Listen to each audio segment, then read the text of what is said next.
Sure, social media has led to genocide, election rigging, conspiracy theories, fake news, everything great that human beings do has a darker side, of course. Every tool can be used to kill or to heal. None of that surprising. I tend to be Pollyanna about digital technology. If you've listened to my other podcasts, read my blogs, my books, I see the damage, understand some of the paradoxical irony, but I end up net positive about digital communications and everything that it has wrought. And I'm most thankful for, to the point of feeling blessed by, some of the YouTube success stories that otherwise arguably never could have or would have happened. For example, I'm a huge fan of Sabina Hassenfelder. She is a former physicist researcher. She gave up on the academy. She has transformed her career into that of Jiminy Cricket, if you will, of fundamental physics. She sees through the hype. She's very discerning as to the value of some science news over others. And I love her zero bullshit attitude about things like string theory, wormholes, all the science fiction speculation that has plagued a science, physics in particular, that has stagnated for decades due to really the lack of new data that would induce the crisis necessary for a new model to evolve. Big kudos to Sabina Hassenfelder. If you want to see a very charismatic, super intelligent, and insightful critique of science, check her out. Another noteworthy hero of YouTube, at least in my book, is Derek Mueller of Veritasium. He's one of the best, if not the best, science storytellers online. Phenomenal exposés, mini documentaries of so many different aspects of the sciences, everything from physics to biology, engineering, mathematics. Well told, well constructed, compelling, educational. Derek is absolutely phenomenal. Once again, Veritasium. I'll put in links in the description here. Check them out if you're not familiar with these folks already. And another noteworthy YouTuber going on 5 million followers or subscribers strong with over 1.38 billion views is Mr. Rick Beato. Listeners might be most familiar with him. He is, air quote, everything music, but more specifically, he is a highly accomplished, highly skilled musician himself. He began his YouTube career pretty much by accident when he made a short video years ago of his young son demonstrating perfect pitch. The video went viral. Rick was a successful producer and studio musician, and then he gave his hand at putting together music videos on YouTube from the vantage point of his expertise as a musician and a producer. So you will find his top 10 best rock guitar solos. And these have evolved into interviews with A-list players, David Gilmour, Yngwie Malmsteen, drummers, bass players, producers. At this point, there's hardly an A-lister whom he hasn't interviewed. And they are wonderful, insightful interviews because this guy is a music insider. He, again, is a highly gifted and skilled musician. And it's pure joy to see someone as intelligent and articulate and adroit as Rick riff on the songs we grew up with. He skews a little bit older. I believe he's on the brink of the cusp boomer Gen Xer, as I am. So he loves the music that I grew up with. If I see any chink in his armor, his focus is a tad limited, at least for me. I have my own biases due to my fixation on electronic dance music, EDM, which he doesn't even touch with a 10-foot pole. And perhaps less tangentially, I love my Scandinavian black metal, which is, in a sense, Metallica on steroids. It takes the elements of heavy metal and dials everything up to 11. And Rick seems to completely ignore this entire genre, which arguably is quite popular in Europe, in South America, too. Hasn't really made much of a headroad in the US. And if I would poke or nudge Rick in any way to expand his repertoire, to at least include some of the classic bands of that genre, including my favorite band in the whole world, In Flames. They are a Swedish band, and they are phenomenal. But that's a separate story. Talking about Rick, though, I want to highlight his most recent video, which had the title, I'm Sorry, This Artist Sucks. And it's a wonderful title coming from Rick because he is so, air quote, politically correct. He is very courteous and tactful. If he hates something, then he reserves judgment, unless, of course, it's the Spotify top 10, where he delights in eviscerating some of the current hit music from the vantage point of a true musician, and that elicits its own controversy. But suffice to say, Rick is a scholar and a gentleman.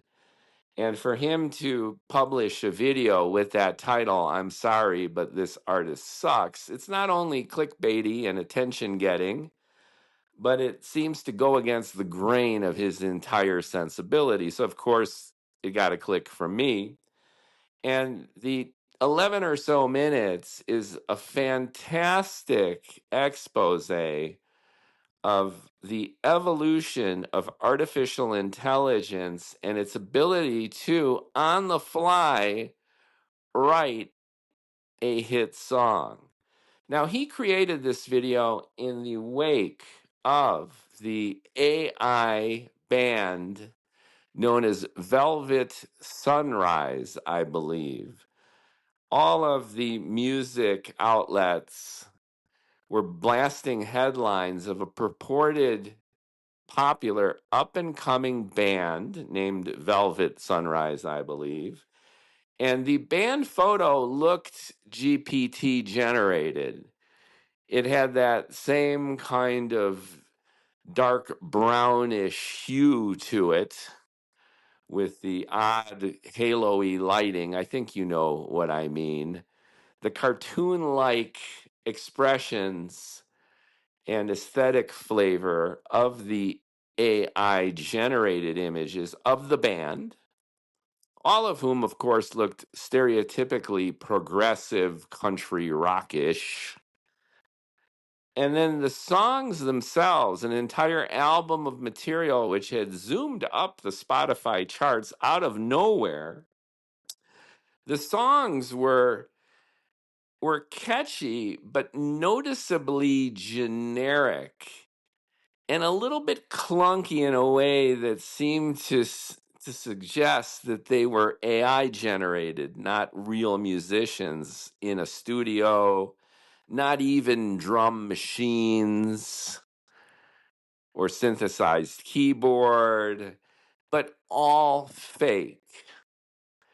And in a prior video the other week, Rick himself dissected some of the songs from that ever popular album to check for himself to see if, in fact, it was AI. And he used the tools of the trade, which could identify AI or at least hint that a song was AI when he had difficulty in parsing the respective tracks.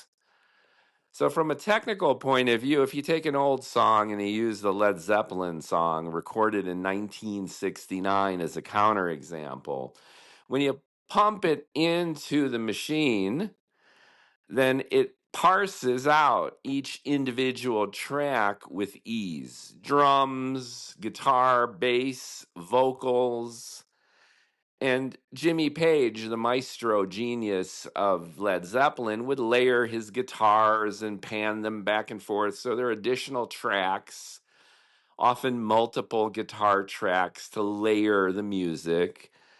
But if the music's real, with real musicians recording real sounds, then it's easy to slice and dice these songs. So suffice to say, Rick concluded that Velvet Sunrise was likely AI because he had trouble. The tracks mushed together, which is what you'd expect from the bots creating the tune, because all digital and all fake.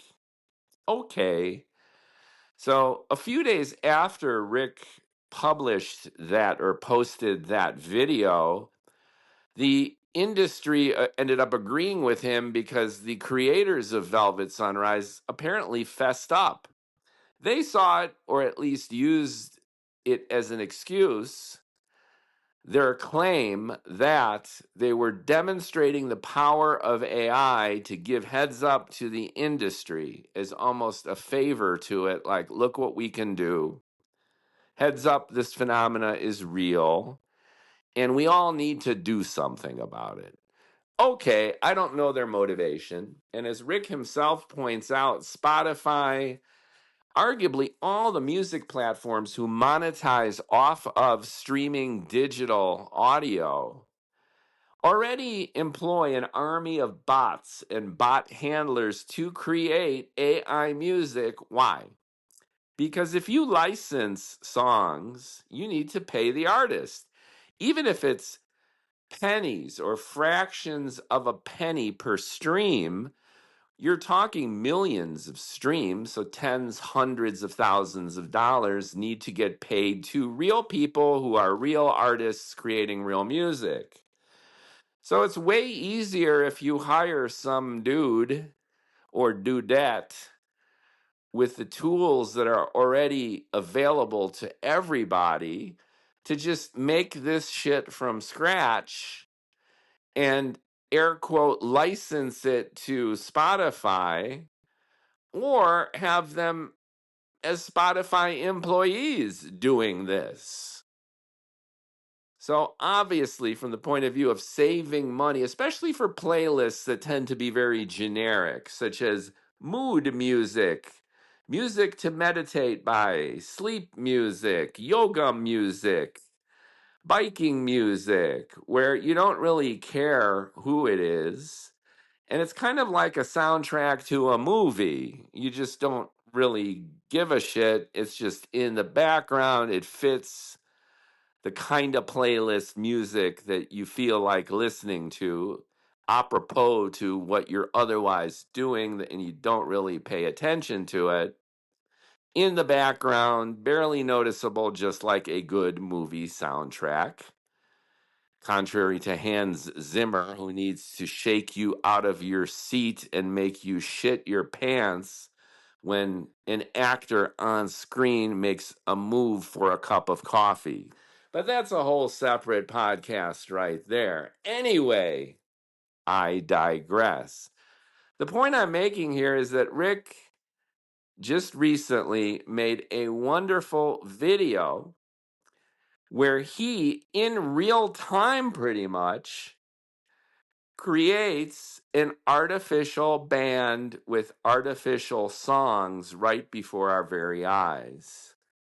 So the artist that he claims sucks was generated by ChatGPT. He literally prompts into ChatGPT, think of a great name for a band or an artist who's progressive rock, country, something that would be in the top 10 on Spotify. Go. And out popped the name Eli Mercer. And then he went ahead and he created the image of Eli with similar kind of prompts. It took him literally 5 seconds. And he shows you in real time the image being generated of Eli Mercer. Okay, check, check. You got a name of the artist, you have his AI generated image, and then he went to another piece of software and he literally air quote wrote 4 songs, 2 versions of 2 different songs with the software with literally 5-second prompts. English language in the box describing the songs he wanted. Go. Da, da, da, da, da, da, da, and the machines created the songs. And Rick, who himself has a great ear, I don't think he has perfect pitch, but he's got very, very good ear. He's an accomplished, experienced musician. To his point, been playing 47 years. So as the AI was playing the 2 versions of these 2 songs, he was calling out the chords, could recognize the chord progressions, and he gave it kudos where he felt the songs deserved it. And he dinged it when he felt that the chords were repetitious or inappropriate for that part of the song. And then voila, Rick Beato, almost in real time, emulated the process that the folks who created the Velvet Sunset, or whatever they're called, created their entire album. And it literally took minutes. Now, the point that Rick was making, and the point that I am getting to now in the world's longest introduction to a podcast at 17 minutes now, is that this is not art. And this is only the mischievous wink of creativity. And to paraphrase Rick, and I agree with him completely, folks who do this are not artists. They're not even really creators because with a few prompts, they are creating music from what? Well, when you hear the strumming chords of the guitar, air quote, guitar in these songs that Rick created or the songs in Velvet Sunset, these are guitar chords and sounds that real human musicians have created.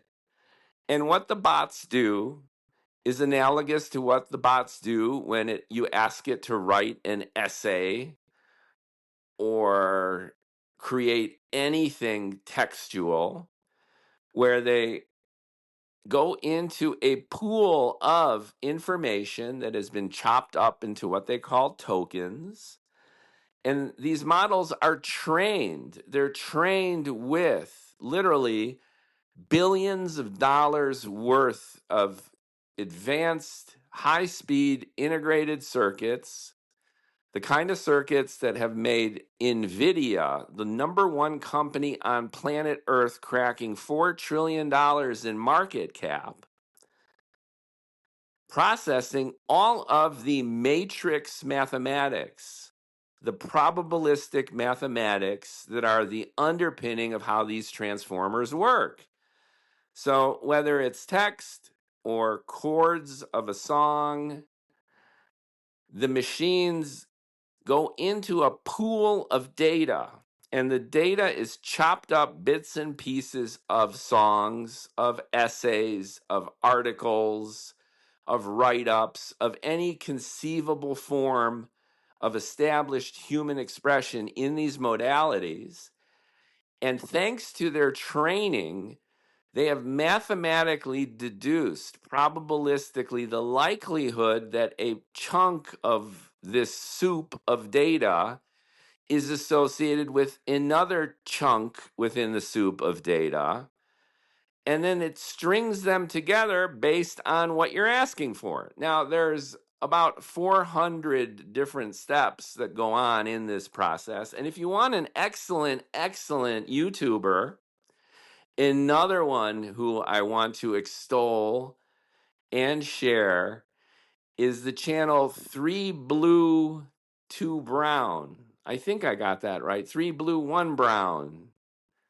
Guy by the name of Graham, who I think is a genius of mathematical visual storytelling. He has a series on these transformers. A few of them go for many hours, and he's got a few succinct versions of these videos where he looks under the hood of the transformer process with amazing science, and in this case, math and computer engineering storytelling to explain and describe how these large language models, these new AI bots work. But the essence is, as I described it, chopping everything up, assigning values in terms of the relationships probabilistically between these different pieces of stuff, and then reassembling it to address whatever it is you're looking for. So, long story longer, as Rick observed, someone putting together these songs is not a musician, is not an artist, is just someone who's entering prompts into one of these bots. And then the bot is taking real music that real humans have passionately worked hard to create, and then, takes them apart and puts them back together again. That's it. Now, that's quite a bit, but the heavy lifting is done through the math and the engineering and not the operator. So what's the point of all this? Well, Rick is saying that music is a lived experience, that being a creator and an artist is meaningful when you work hard to learn these skills. As Jack White of the White Stripes has observed, the biggest impediment to creativity is, wait for it, ease of use. When you make it so easy to create and you eliminate the natural resistance of the learning process, then it's no longer art because the struggle is part of it.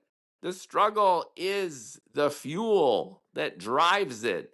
The resistance between your vision of something, of your self-expression, and your capacity to express it, that crucible of that delta between what's in your head and what's in your heart and what's on the page or what's on the guitar or on the drums or on the canvas, that chasm and your efforts to cross it is art. And this shit is not. And I agree with Rick. Now, that said, I find the tools useful, and most people will agree that they can be useful. I dedicated another whole podcast to being creative using these AI bots as helpful tools.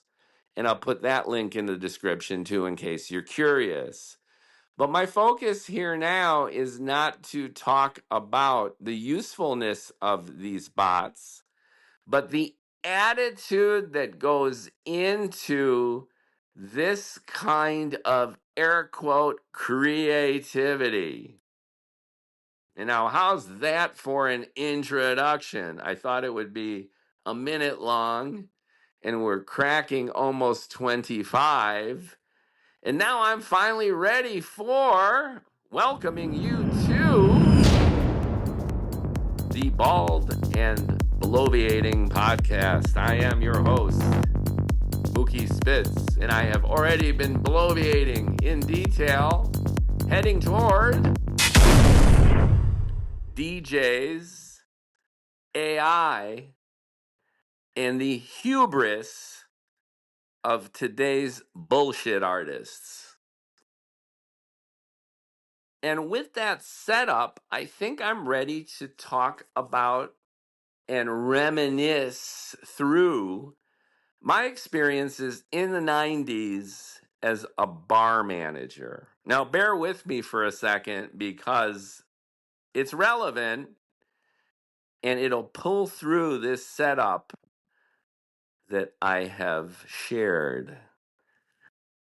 Time travel, hot tub time machine back to mid-90s.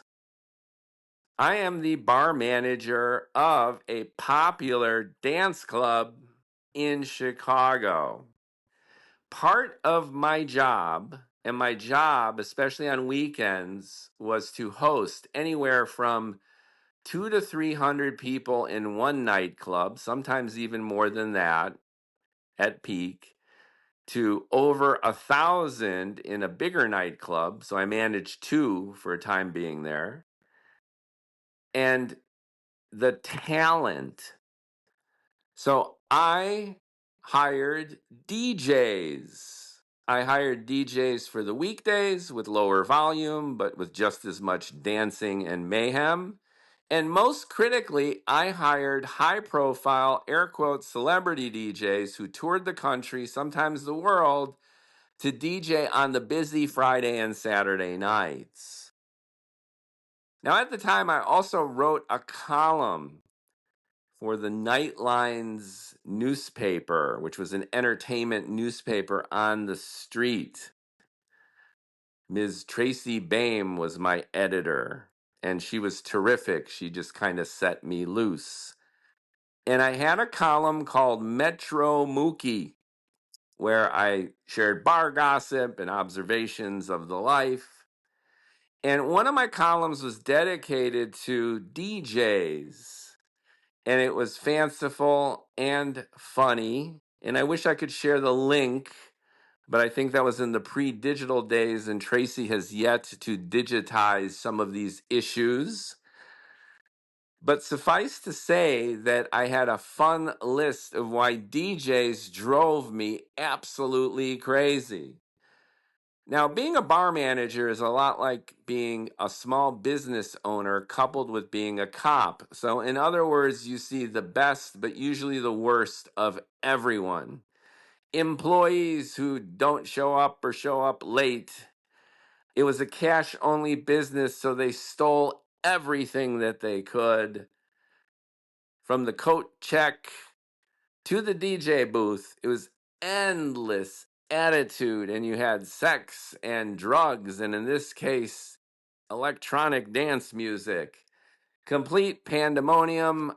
I liken myself to the Barnum and Bailey MC with the top hat and cane wearing the tux, only for me it was a jumpsuit or t-shirt and shorts, a walkie-talkie, and a microphone. It was so 90s. But suffice to say, it was so much fun. I've written a short story about that era called Greg's Gift that I've also read as part of other podcasts. That takes place during the week, out of the bar. I'm going to write a sequel, but I digress. Anyway, this stuff is novel worthy, and I'm sure I'm going to rant about it more and write about it more. But the DJ was quite the personality. And what drove me the most nuts about DJs wasn't only their prima donna attitude, that they were the talent. Event producers can relate to this. Anyone involved in performance, in the arts, knows the attitude that comes with folks who put themselves out there. They endure the vulnerability and the exposure and the judgment, and the payoff is people worshiping them. And if they've managed to create a successful career, then that positive reinforcement goes to all of their heads, so to speak. Anyway, the DJs came packed with attitude.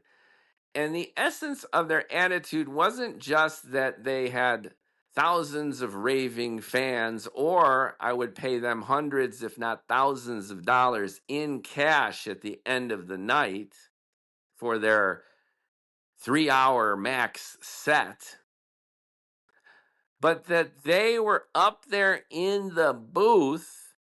And as far as their fans were concerned, as far as the people dancing on the dance floor were concerned, whacked out on GHB and crystal meth and MDMA and poppers and combinations of all of the above, not only were the dancers ecstatic and mesmerized and hot and sweaty and grinding and having the time, if not of their lives, then at the very least of the week, but they worshiped these people because all that they experienced were these amazing mixes of the songs that they loved emanating out of the DJ booth. So as far as the fans were concerned, and as far as the DJs were concerned, that was the only concern that matters. The DJ was God. The DJ was somehow in the booth creating these songs. Now, if there was a Lisa Stansfield remix that they particularly adored, then of course they knew that somewhere Lisa Stansfield was involved. But emotionally and in the moment, the DJ was in the booth creating these sounds. Now you see where I'm going with this rant. Just as the AI bullshit artists are putting in 20-word prompts and generating an album full of original music, the DJs back in the 90s were selecting vinyl records and placing needles on them as they spun on turntables and adjusted their speed so that they matched the next song. They selected a series of songs. Now, don't get me wrong. There's an art to that. And there were good DJs and bad DJs, and there were genius DJs. I give credit where credit is due. Some of these mofos were incredibly gifted in terms of not only coming in with a preordained set list and their boxes of records. This was pre-digital, mind you. It was all albums, spinning vinyl. But they would sense the energy in the room and their fans, and they would adjust that mix accordingly with the vibe in the room. Some of these guys were amazingly talented. Guys like, and again, to praise them, like Hex Hector. I remember him stand up because he was a gentleman too. He was a nice guy. And I was recently on the Peloton, and Hex Hector kind of randomly came on the mix. A Hex Hector remix. Anyway, guys like Hex Hector, great name too. They were talented people. Would you call them artists? Yes, I'd call them artists. They were DJ artists. But did Hex Hector create the fucking songs? No. Sometimes there'd be a Hex Hector unique remix, and the better ones and the big ones and the nationally acclaimed celebrity DJs had their own remixes. So they had their own air quote studio, and they had their own mixing boards. And even digital, they would take that Lisa Stansfield song and there would be a Hex Hector proprietary remix of the Lisa Stansfield song. Great. applause, woohoo. Nothing against Hex or those DJs. Many of them were gifted. Some of them were full of shit, just like every industry.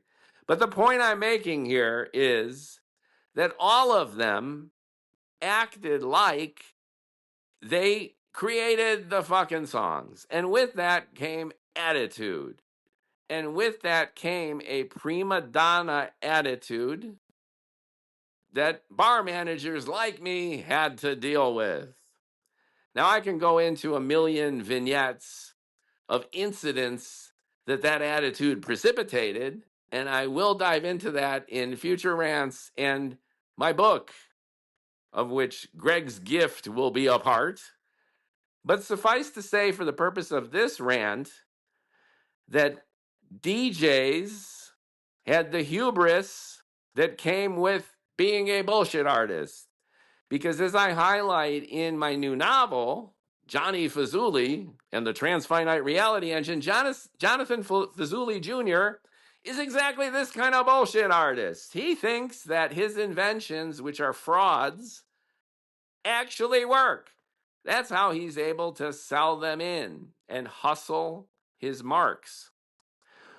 The point I'm making is that with bullshit comes an exaggerated hubris because you delude yourself into thinking that the bullshit that comes out of your mouth, or in this case, out of your computer, is the real deal.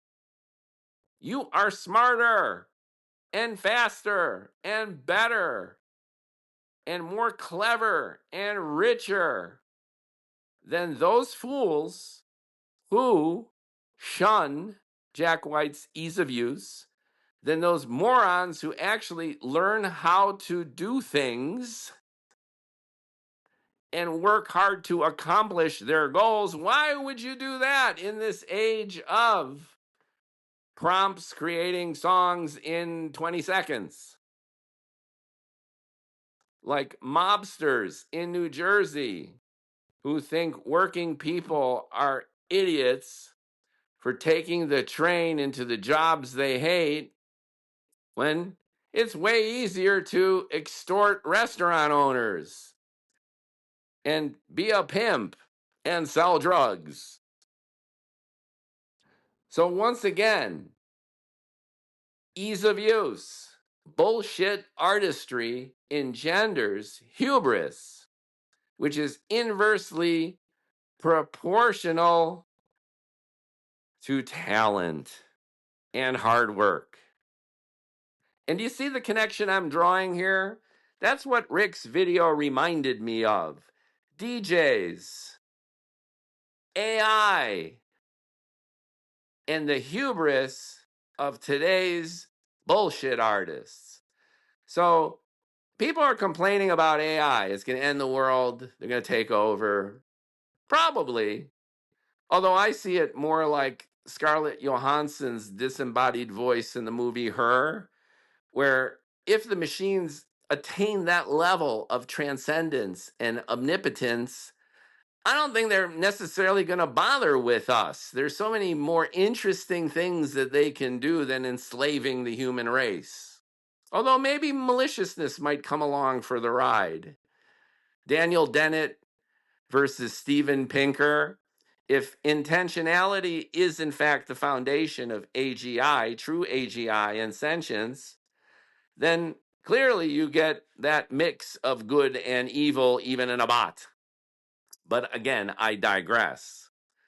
The point here, though, is AI's problem, as I see it right now, isn't so much the end of the world or even the end of art, thanks to all of this horseshit. But it's the rise of this shitty attitude. It's this hubris of the bullshit artist. And it's already bad enough where, and I hate to say it as the fuddy-duddy cusp boomer Gen Xer, but when you need to work hard to get good at things, When you need to sweat it out and bust ass, you acquire a certain sense of humility. And the reason is you have sucked so bad and so intensely at what you even love to do that by the time you get good at it and master it, even if you're a narcissistic asshole, you at least have moments of reflection where you realize how blessed you are to be able to monetize your shit and be appreciated. And you realize and appreciate the artistry that goes into filling that gap, bridging that gap between the vision of what you're trying to do and its execution. And that is a monumental lived experience, which is the most glorious and fulfilling aspect of art, hands down. And when you take all of that away, when you instantaneously, through artistic bullshittery, enter prompts into a GPT and air quote, write a song, produce a song, write a book, write an article. You no longer give a shit about what you're doing if you ever did in the first place. There are many, many artists who use their art as a means to an end, and it's a character type too. Look at a lot of famous musicians, and if you really get into the heart of why they did what they did, they wanted to get laid, they wanted to get rich, and they happened to be better than most at the electric guitar or drums. There are many, many folks like this, and there's no shame in that. But even with that attitude, they had to bust ass. And they're the more introverted, albeit artists, who intrinsically love what they do, and the money and the fame happen to come because they were at the right place at the right time, coupled with their hard work and talent, and then boom. And then just for that, you've got the rest of the hardworking, talented artists you've never heard of just because there's no bandwidth. Each successful artist is like a brand on a shelf in a supermarket, and consumers have a limited mind share. You can't squeeze in 10,000 brands of cereal. There's only a few. Similarly, great scientists, great artists, great composers, painters, mathematicians. There are so many. Which ones make it? Well, not that many, and for all sorts of reasons. But what I'm getting at here is the categorical difference between the artist and the bullshit artist. And AI has turned, ready for it, everyone into a fucking DJ. I feel like I did back in the 90s when I was a bar manager, looking at all of this shit going down. And I'm like, this is how I felt with that asshole in the booth doing whatever the fuck he wanted because he was a genius. So, what's the antidote to this bullshit artistry fed by hubris that's clearly only going to get more prevalent? I was speaking with somebody just the other day, and we were in violent agreement that we're at the cusp between AI being shunned by artists and to a certain extent by the public, and the point where the inevitable is going to happen. It'll still be kind of surprising, where that shitty AI music, which will progressively keep improving to the point of it being impossible to differentiate from a real artist who played music like Rick for 47 years and can identify chords by ear and has discernment and intelligence, when Rick won't even be able to tell the difference, and even the machines won't. We will reach that point very soon. Not only that, but Brian Eno, who is an amazing musician who didn't even really play any instruments, He moved dials on synthesizers. Look it up. I had an argument with somebody. Brian Eno's a real. Brian Eno was a tinkerer, and he's got hundreds of hours of amazing music, much of his solo work too, music for airports and the like. Great, brilliant shit. But by his own admission, go watch his documentary. He sat there moving dials on a box. That's how he made that music. And he was great. He's an artist. He's a transcendent artist. So it's not just the tools, but it's the talent, and it's the attitude, and it's the lived experience. Anyway, Brian Eno mentioned how the flaws of one generation's technology are, and even just the differences become the style of the next.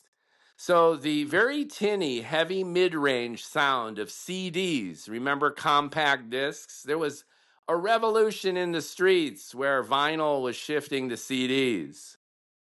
And people were burning their CDs and using them as mini frisbees. And everyone said it sounded like shit because the bottom bottomed out, the highs were weak, and it was all in the mid-range. Well, guess what? Everyone got used to it, and everyone for a generation loved the crank mids. And there's countless examples of how changes in technology have morphed our sensibility as to what's acceptable and then what's demanded. And then everyone, like sheeple, all right, because people generally like what they're told to like. When the group likes something, then the group likes it. And you always have trailblazers, and some of the trailblazers just have to do with technological and pragmatic expedience. So whether it's a compact disc with boosted mids and dropped bottoms and tops, or scratchy tapes, regardless of what the cause is, what induces a change in sound or style, which cascades into a style and a sound, which defines an era or a genre of music, most people will like what they are instructed to like by their tribe. So AI right now is velvet sunset or sunrise or whatever the fuck. It's AI, it's bullshit. And you could put guardrails on this and try to pull or demonetize AI created music, but the floodgates have already opened. And what you going to do about it? And the answer is nothing. And then artists are going to have to adapt. And we will reach a point, probably faster than most people think, where all of the bots, all they can do is regurgitate and rearrange shit that human beings have already created. So it's going to be like a cat eating its own shit after a while. And I've written a funny blog about that.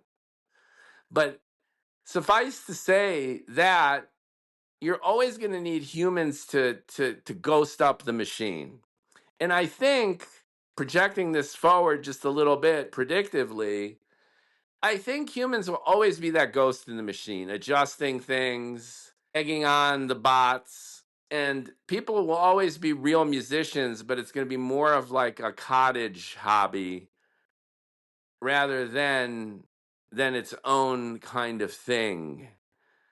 Real musicians are going to be few and far between, but they will exist stubbornly. And humans will continue to create music, and they will continue to play live. And when you dial up one extreme, then the counterforce will also rise. So I'm not prognosticating the doomsday end of creativity and artists. But I am saying that the bullshit artists are going to win. We are going to be inundated by DJs, and the hubris will only rise, and most people be fine with it. And just as analogously, DJs rose from the ashes of those vinyl records and the advent of the dance clubs and the advent of the remixes of the original artist's songs. culminating in the artists vanishing and the DJs descending to be the stars. I mean, everyone's heard of Armin van Buuren. And who the hell has heard of the source writers, the people actually writing those EDM ballads or tunes? That same sensibility times 1,000 is going to be our musical future. And we might even reach the point, now that I'm riffing, that you're going to remove humans from this entirely. That the bots are going to have names and they're going to compete with each other. So DJ Claude is going to be competing at the rave with DJ Grok. And you'll have Grok fans and Claude fans. And then maybe they'll differentiate based on styles and preferences and kinds of music. So I think even humans are going to just bow out of this process. But that said, we're always going to be lurking in the background, and there'll always be a demand for real people creating real shit. But when it comes to the mass consumption of content, it's going to be AI all the way, baby. And until we pass the baton entirely from the human DJs who are narcissistic assholes. Why? Because they're bullshit artists. 2, the bots themselves. It's only gonna get worse. And as that former bar manager, I just shrug. And part of me thinks, you know what? I had to deal with this shit for years in the 90s. And all I can say to the rest of society is, welcome to the party, pal. It's the ubiquitous rave that's going to be everywhere, and it's going to be all AI all the time. And those narcissistic assholes who are feeding the prompts are going to think and feel and make us believe that they are the creative, artistic genius responsible for our delusional bliss. Thanks for listening to this bald guy bloviating. I'm curious what you think. It sounds kind of doomsday and negative, but remember, I think we're always going to have stubborn mofos like me, where I insist on writing my own stories and ranting my own rants and recording my own pods. And I'm sure that there's going to be a Mookie bot that's going to sound just like me with the cadence of my voice and its timbre and its attitude and its nuances. And you'll be able to put in a prompt and generate a podcast in 10 seconds. And it'll reach the point where you can't even tell the difference between me and the bot. And you know what? I don't give a shit. And the reason is you can't swap my lived experience with one of these transformers. At least not yet. So I say, bring it home, baby. Let's have some fun before we're all completely irrelevant.